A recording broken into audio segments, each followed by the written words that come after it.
Hirugarren ariketa honetan, emoten dizkigute zenbaki multzo batzuk, tarteeran adira daitezkenak, eta eskatzen digute, emonda badago multzoeran, beste era bietan adiraztea, hau da, tarteeran edo grafikoki. Eta bigarren zatian, tarteeran emondako bi multzo horiek, multzoeran eta grafikoki adiraztea. Gogoratu nire gomendio beti tala pasatzea beti grafikotik, lehenengo gauza. Ze argia ikusten dira gauza normalean. Eta hori idatzea izateko, irakurri ozenki, izak betegarreko baldintza. Argi eukitzeko, ze desberdintzak, segun zena irakurtzen diren, eskerretik eskumara, eskumatik eskerrera, zentzu aldatzen da, segun zelan kokatzen dugun, batzutan, pentsatu aldugu txikinago da, handiago da nian, edo aldrebez. Ulertuko duzue ontsa egitarakoan. Lehenengoan, dira, -3 baino handiagoak, eta 2 baino txikinago doko bardina diren izak.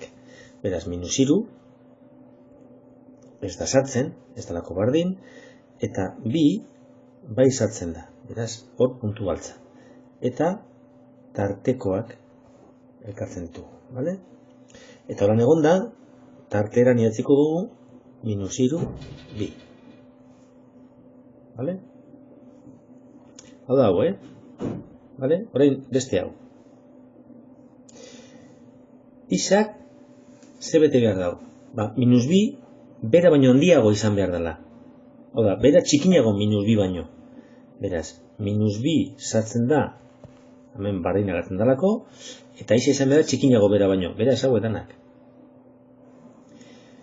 Normalean iza eskerralean dagoenez eta zenbakia bestaldian, eta desberdintza ikurra olako izan beharran, beti izaten da normalean olanik, askok konfundio zarien, hemen hanka sartu duzue,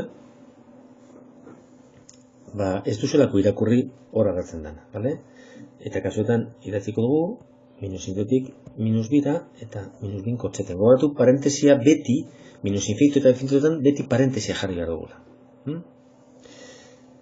Beren kasuan, -2tik 5 arteko horiek, -2 zuria, 5 baltza,